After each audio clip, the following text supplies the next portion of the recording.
اکرم جناب محمد رسول اللہ صلی اللہ علیہ وسلم نماز پڑھانے کے لیے آگے بڑھتے ہیں. حضرت بلال اقامت کہہ دیتے ہیں اللہ اکبر اشہد ان لا الہ الا اللہ اشہد ان محمد رسول اللہ. نبی اکرم اپنے حجرے سے نکلتے ہیں, سیدھے مصلی امامت پر جاتے ہیں. آپ کھڑے ہیں مصلی امامت پر, یا اقامت پوری ہوتی ہے اللہ اکبر لا الہ الا اللہ, یہاں اقامت جیسی مکمل ہوتی ہے ویسے ہی اللہ کے نبی صلی اللہ علیہ وسلم صحابہ سے فرماتے ہیں استووا صفوفکم, اپنی صفیں درست کر لو, اپنی صفیں صحیح کر لو. صحابہ ابھی صفیں درست ہی کر رہے تھے, ابھی ایک دوسرے سے قدم اور ٹخنے سے ٹخنا ملا ہی رہے تھے. اتنے میں نبی اکرم صلی اللہ علیہ وسلم کو کوئی چیز یاد آ گئی اور آپ نے نماز نہیں پڑھائی. غور کرنا, امامت کے لیے آگے بڑھ چکے ہیں, مصلی پر کھڑے ہو چکے ہیں, مسجد میں داخل ہو چکے ہیں, آپ آگے بھی بڑھ چکے ہیں, صحابہ کرام آپ کے پیچھے لگ چکے ہیں, اقامت پوری ہوئی, آپ نے فرمایا صفیں درست کر لو. لیکن اچانک ذہن میں کوئی خیال آتا ہے, آپ نے صحابہ سے کہا رک جاؤ میں ابھی آ رہا ہوں. آپ نے صحابہ سے کہا رکو میں ابھی آ رہا ہوں. یہ کہہ کر آپ پھر مسجد چھوڑ کر حجرے میں داخل ہو جاتے ہیں. جس حجرے میں آپ رہتے تھے اس حجرے میں داخل ہو جاتے ہیں, اور جیسے ہی اس حجرے میں داخل ہوتے ہیں حضرت عائشہ سے فرماتے ہیں, عائشہ صدیقہ, اے عائشہ وہ سونے کی ایک ڈلی تھی, سونے کا ٹکڑا تھا, وہ جو کل آیا تھا صدقے کے لیے اور کل رات میں کوئی ضرورت مند نہیں ملا تھا, وہ میں نے رکھ دیا, وہ کہاں ہے وہ ٹکڑا؟ فرمایا وہ تو آپ کے تکیے کے نیچے ہے. نبی اکرم نے تکیہ اٹھایا, تکیے کے نیچے سے وہ سونے کا ٹکڑا اٹھایا اور اس ٹکڑے کو لے کر ایک قبیلے میں گاؤں میں چلے جاتے ہیں, اور پتا چلتا ہے کہ یہاں سب سے زیادہ ضرورت مند کون انسان ہے, کون آدمی ہے. آپ نے پتہ لگایا اور بہت جلدی پتہ لگانے کے بعد اس سونے کی ڈلی کو, سونے کے ٹکڑے کو آپ اس ضرورت مند کو پہنچا دیتے ہیں, اس ضرورت مند کو دے دیتے ہیں. اس کے بعد جناب محمد رسول اللہ صلی اللہ علیہ وسلم پھر تشریف لاتے ہیں, مسجد کے اندر داخل ہوتے ہیں, مصلی امامت پہ کھڑے ہوتے ہیں. اقامت چونکہ ہو چکی تھی, آپ نے اسی اقامت کی بنیاد پر اللہ اکبر کہہ کر پھر نماز پڑھائی. جب آپ نماز پڑھا چکے, جب آپ نے سلام پھیرا, صحابہ نے عرض کیا اے اللہ کے نبی یہ کیسے ہو گیا ہے, یہ کیا کیا آج آپ نے؟ اقامت ہو چکی تھی, جماعت کھڑی تھی, ہم لوگ سب تیار تھے, آپ کی تکبیر تحریمہ کا انتظار کر رہے تھے, ہم تو نیتیں اپنی باندھنے والے تھے, ہم سب کے چہرے قبلے کی طرف تھے, ہم سے آپ کی تکبیر تحریمہ کا انتظار کر رہے تھے کہ اچانک آپ پلٹے. آپ نے فرمایا رک جائیے. پھر آپ اپنے گھر جاتے ہیں اور پھر گھر سے باہر نکلتے ہیں, پتہ نہیں کس گاؤں سے آپ تشریف لا رہے ہیں, اور آپ آ کر نماز پڑھانے لگتے ہیں. آپ نے ایسا کون سا کام آپ کو پڑ گیا کہ نماز جیسی بڑی عبادت اور نماز جیسی اہم عبادت بھی آپ نے اس کام کے لیے چھوڑ دی, اور آپ اس کام سے فارغ ہو کر پھر آپ نماز پڑھاتے ہیں. آپ نے فرمایا میرے ساتھیوں کل کچھ مال آیا تھا, اس میں سونے کا ایک ٹکڑا بھی تھا, میں نے مال کل غریبوں اور مسکینوں میں تقسیم کر دیا, ضرورت مندوں میں تقسیم کر دیا, سونے کا ٹکڑا رہ گیا. میں نے سوچا رات لمبی ہے, کوئی نہ کوئی ضرورت مند رات کی تاریکی میں بھی آ جاتا ہے, میں اس ضرورت مند کے حوالے کر دوں گا. فجر تک کوئی نہیں آیا, پھر ابھی بھی میں نے دیکھا آپ اس نماز کو ادا کرنے کے لیے آئے, ابھی بھی کوئی ضرورت مند نہیں ملا. جیسے میں مصلی امامت پہ کھڑا ہوا, میرے ذہن میں یہ خیال آیا کہ اس سونے کے ٹکڑے کو سب سے پہلے غریبوں اور مسکینوں میں تقسیم کر دیا جائے. تو میں گیا اور میں نے اس کو تقسیم کر دیا, ضرورت مند تک پہنچا دیا, اور اب میں آیا.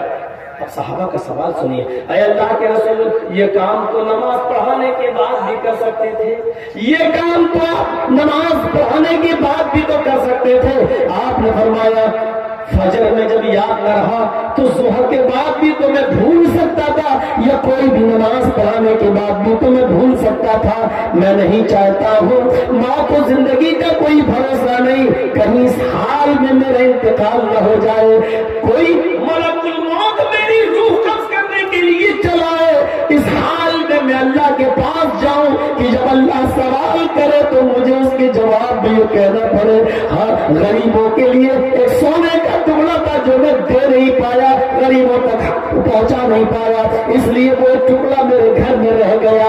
میں چاہتا تھا کہ جب میرے سامنے ملک الموت آئے تو میں بہت سی باتیں سوچوں، تو اس میں یہ بھی سوچوں کہ جب اللہ مجھ سے پوچھے تو میں یہ کہوں کہ میں اپنے گھر میں کوئی چیز چھوڑ کے نہیں آیا۔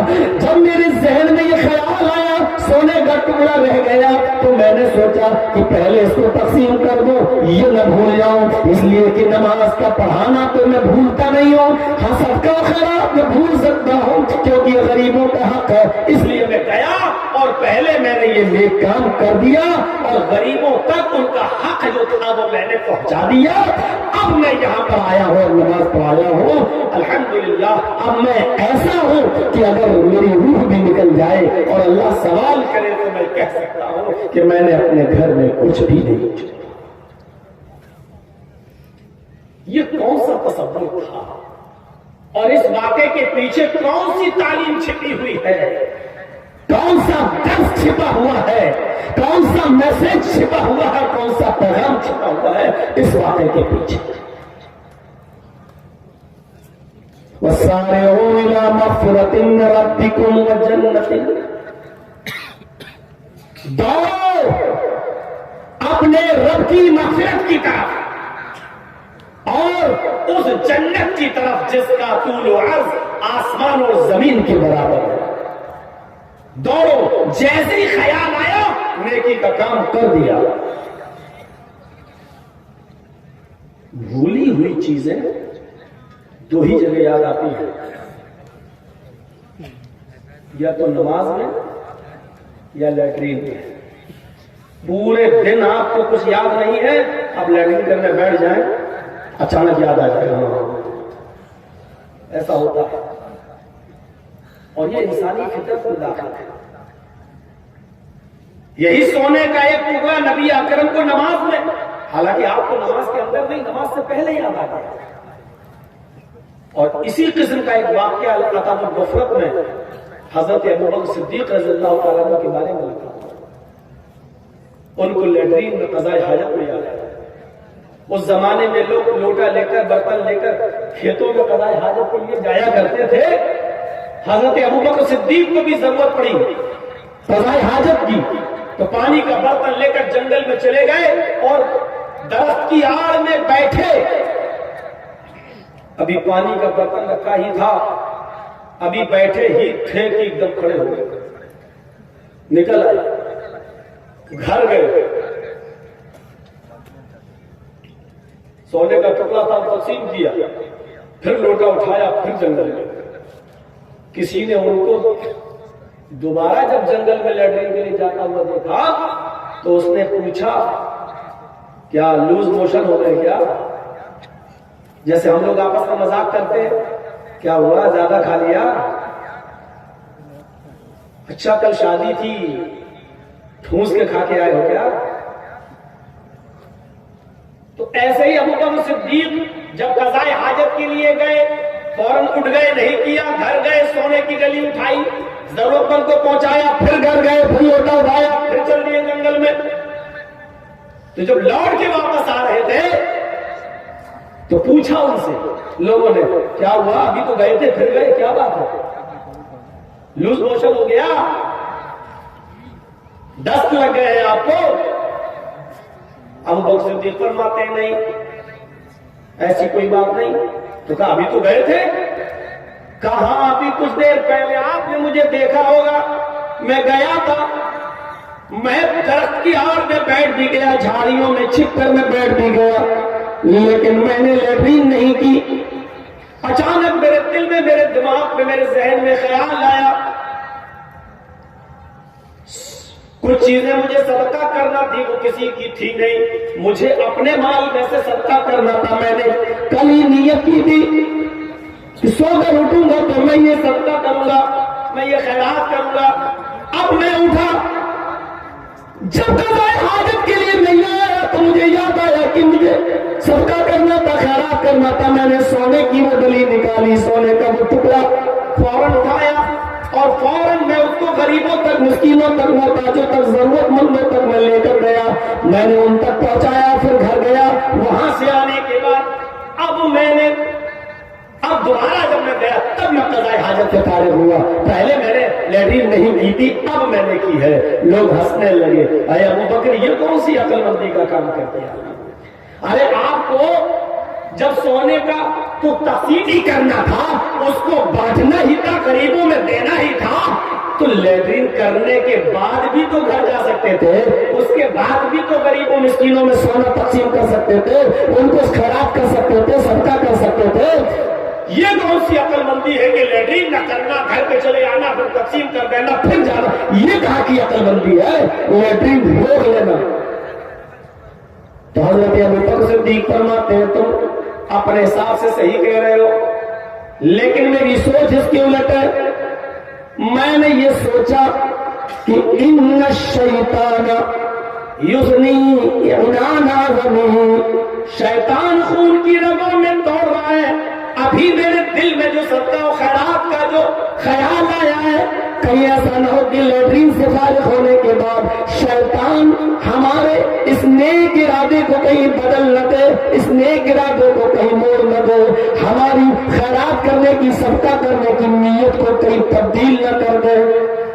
محبت نہ آ جائے سونے کی، ارے یہ کیا ہوا، ارے ایسا کیسے ہو گیا ہے، نہیں اتنا قیمتی چیز ہم کیسے تقسیم کریں؟ تو اس لیے جس وقت صدقے کا خیال مجھے آیا میں نے فوراً صدقہ کر دیا۔ اس کے بعد اب آیا ہوں اور اب میں نے لیٹرین کی ہے۔ الادب المفرد میں امام بخاری رحمۃ اللہ علیہ نے اس واقعے کو نقل کیا ہے۔ تو میرے بھائیوں یہ ہوتا ہے نیک کام میں آگے بڑھنا۔ جیسے ہی ذہن میں خیال آیا، جیسے ہی میرے دماغ میں خیال آیا، فوراً اسی وقت ہم اس کام کو کر جائیں، کیونکہ بعد میں ارادے بدل جاتے ہیں۔ اور ایسے بہت سے لوگ ہوں گے صدقہ خیرات کرنے کا دل ہوتا ہے، لیکن بعد میں پتا چلا کہ بیٹا بیمار ہو گیا، اب لے جائے، چلو پھر دیکھ لیا جائے گا، پہلے ہم اپنے بچے کو دیکھیں، ارے چلو پہلے ہم اس کو دیکھیں۔ میرے پیارے ساتھیوں، شیطان ایک دم ارادے کو باغدور کو سما دے، وَسَارِعُوا إِلَىٰ مَغْفِرَةٍ مِّن رَّبِّكُمْ وَجَنَّةٍ، اپنے رب کی مغفرت کی طرف اور جنت کی طرف دوڑو، اس جنت کی طرف جس کا طول و عرض زمین و آسمان کے برابر ہے۔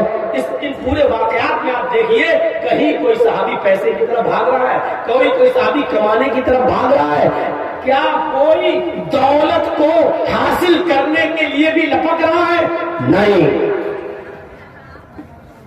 ابو بکر صدیق کا حال کیا تھا؟ نظر ڈالو ان کی زندگی پر۔ عمر فاروق کا حال کیا تھا؟ نظر ڈالو ان کی زندگی پر۔